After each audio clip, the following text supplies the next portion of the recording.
Lagos is not the capital of Nigeria. That title belongs to Abuja. But when people talk about money, trade, entertainment, media, ports, real estate, startups, fashion, nightlife, and opportunity, one city keeps coming up: Lagos. A city that can frustrate you in the morning and inspire you by evening. A city where traffic can test your patience, but ambition can change your life. A city where someone can sell food by the roadside, close a business deal in Victoria Island, shoot a music video in Lekki, ship goods through Apapa, and pitch a tech idea in Yaba, all in one day. But Lagos was not always this giant. It began as a coastal settlement, then it became a trading port, then a colonial capital, then Nigeria's political capital, then, even after Abuja became the official capital in 1991, Lagos remained the economic heartbeat of the country. Britannica notes that Lagos was Nigeria's capital until the seat of government moved to Abuja in 1991, but it remains the country's commercial capital. So, how did this happen? How did Lagos become the city that seems to pull everything toward itself? Why do companies want to be there? Why do entertainers want to blow from there?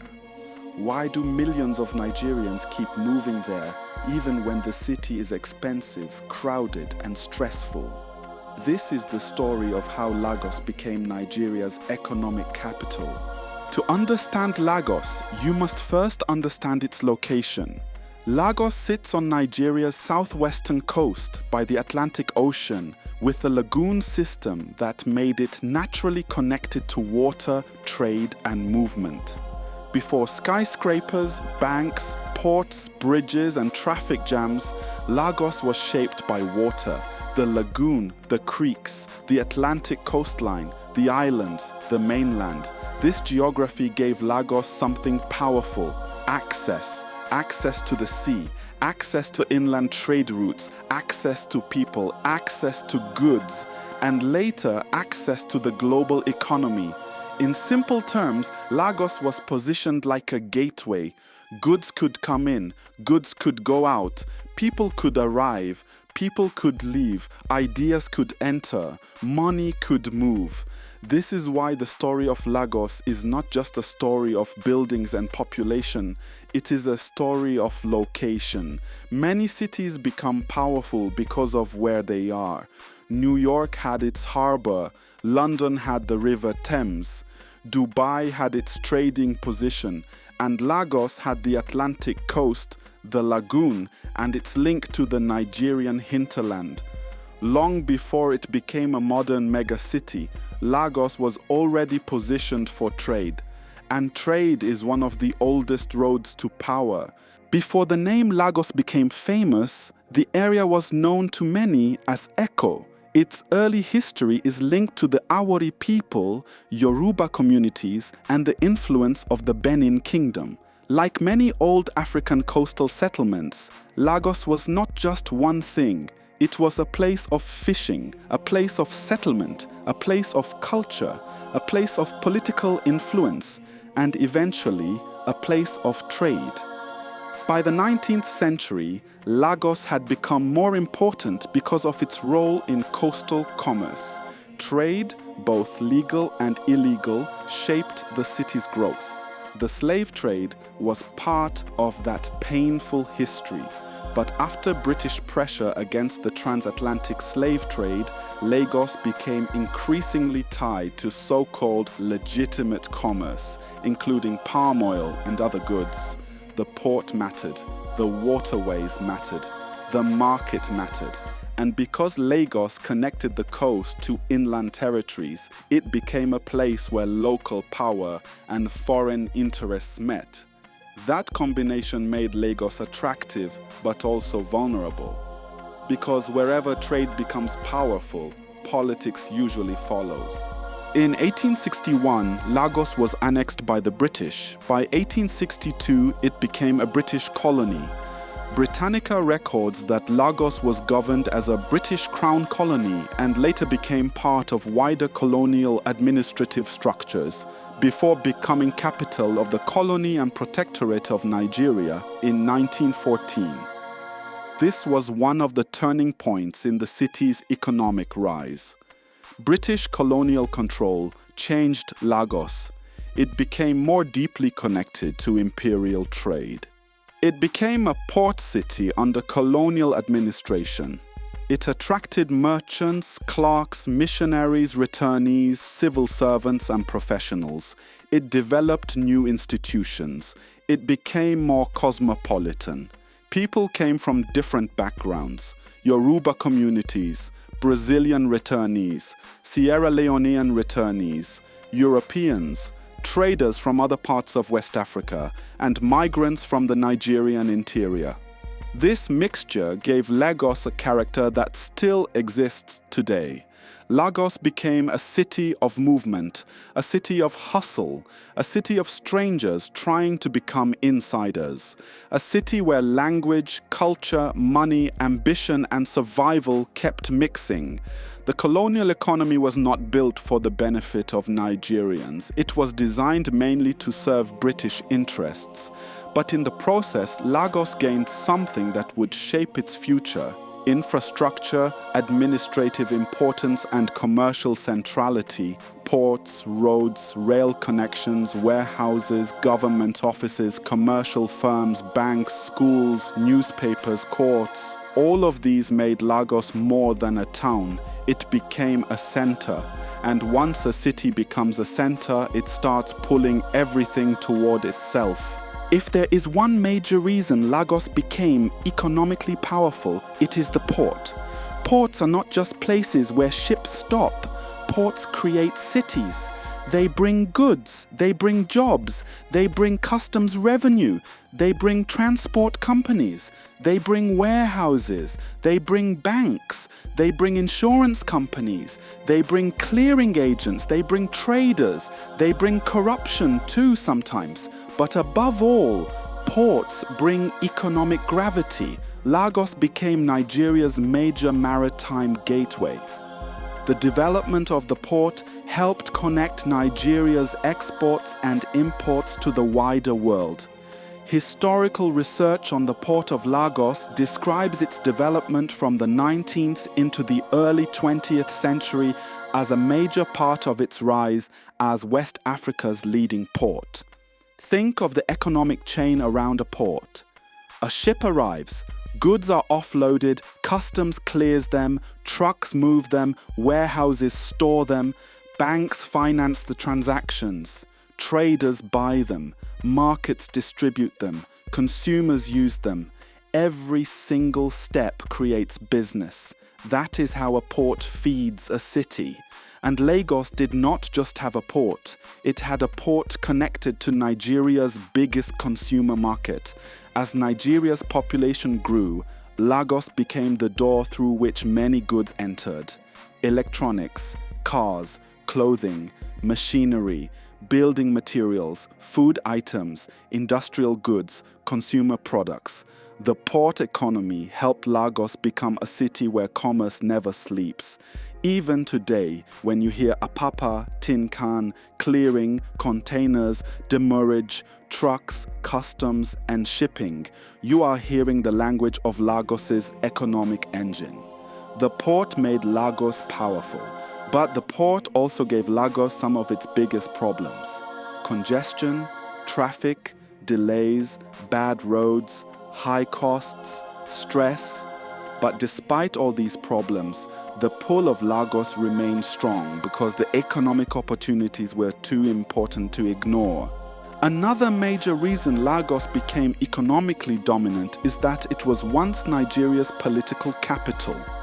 When northern and southern Nigeria were amalgamated in 1914, Lagos became the capital of the new colony and protectorate of Nigeria.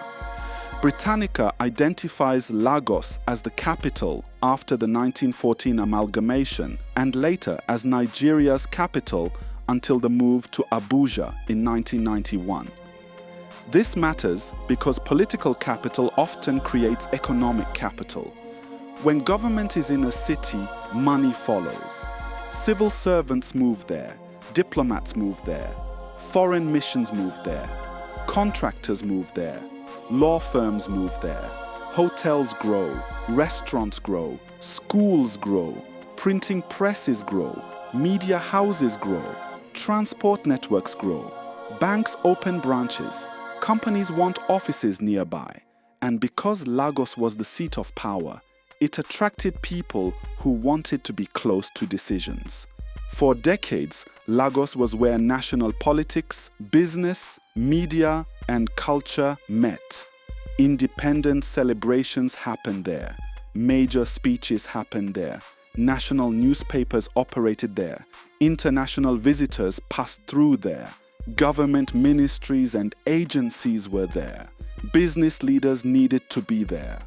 This gave Lagos a unique advantage. It was not just a port.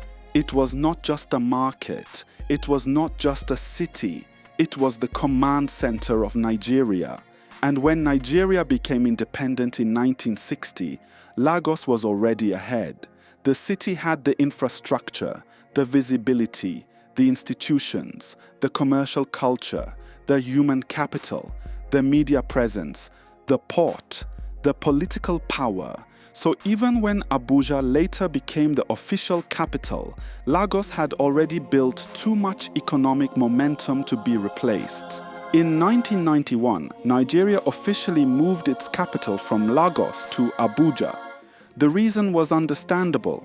Lagos was crowded, it was coastal, it was congested, it was seen as less neutral because of its location in the southwest. Abuja was planned as a new capital in the center of the country, a place that could represent national unity, a place with room for expansion, a place designed for government. But moving political power is not the same as moving economic power. You can move ministries, you can move the presidency, you can move embassies, you can move federal agencies, but you cannot easily move a city's commercial culture. You cannot easily move its ports. You cannot easily move its markets. You cannot easily move its private sector. You cannot easily move its creative energy. You cannot easily move millions of people who have built their lives around trade, media, finance, and opportunity. So Abuja became Nigeria's political capital. But Lagos remained Nigeria's economic capital. The banks stayed strong. The port stayed important. The media industry remained powerful. The entertainment industry grew bigger. The corporate headquarters stayed.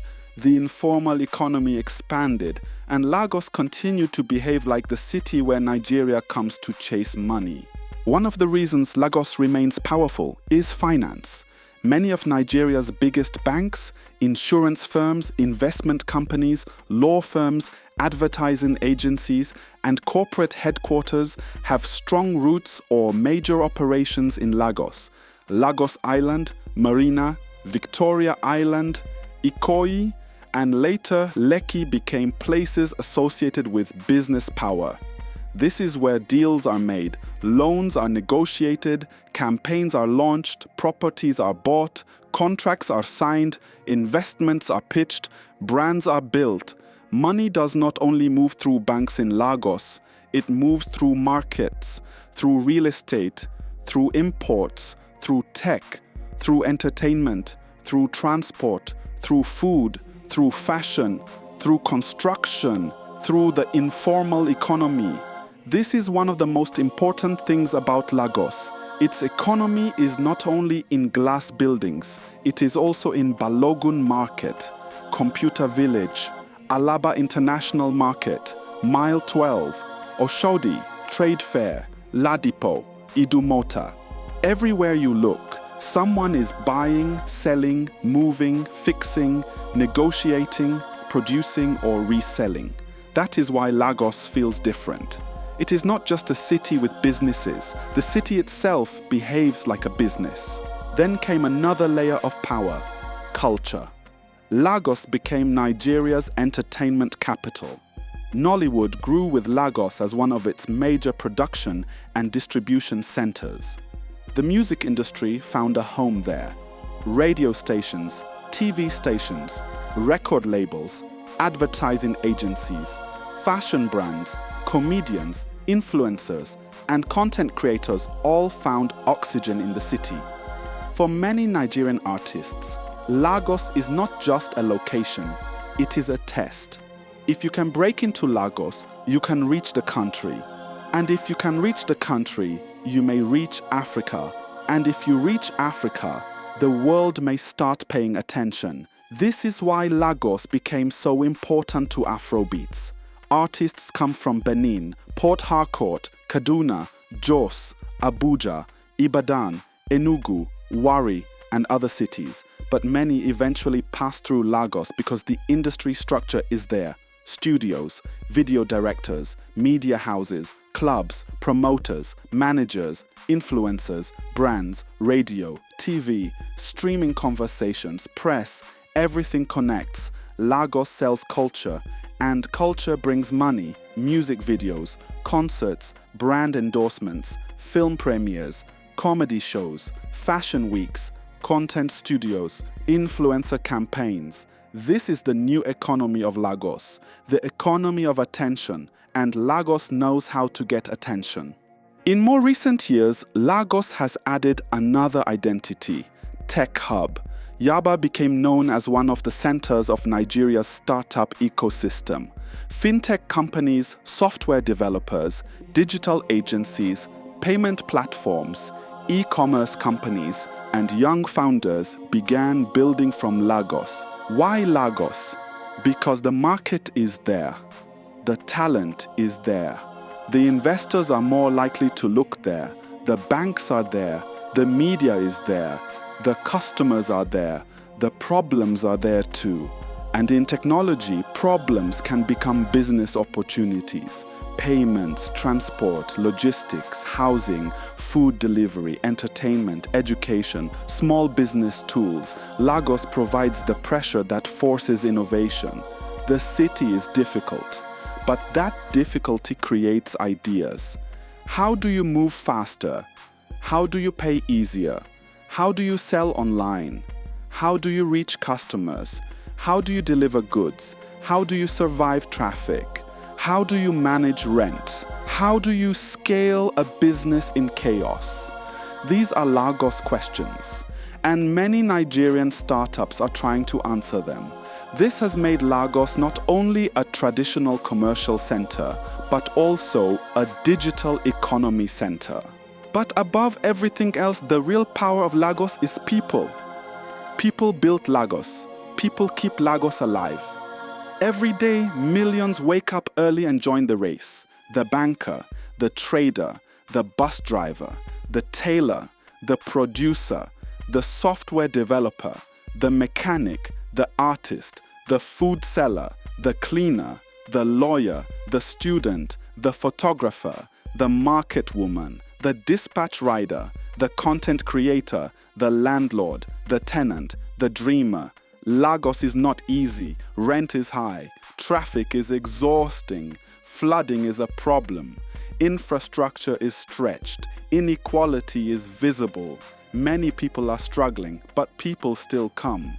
Because Lagos offers one thing that many cities cannot offer at the same scale: possibility, not guarantee, possibility. The belief that something can happen, that one connection can change your business, that one client can change your year, that one performance can change your career, that one opportunity can open the door. This belief is part of the Lagos economy. It is emotional, but it is powerful. Lagos became Nigeria's economic capital because of many forces working together. Its geography gave it access. Its port gave it trade. Colonial rule gave it administrative importance. Independence gave it national visibility. Its years as capital gave it institutions, its markets gave it commercial depth, its banks gave it financial power, its entertainment industry gave it cultural influence, its tech ecosystem gave it a new future, and its people gave it energy. Lagos is chaotic, Lagos is expensive, Lagos is overcrowded, Lagos can be unfair, but Lagos is also alive in a way few cities are. It is Nigeria's pressure cooker, Nigeria's marketplace, Nigeria's stage, Nigeria's office, Nigeria's studio, Nigeria's port, Nigeria's dream factory. Abuja may be the political capital, but when Nigeria wants to sell, build, ship, perform, promote, invest, launch, hustle, or become visible, the road often leads back to Lagos. And that is how Lagos became Nigeria's economic capital.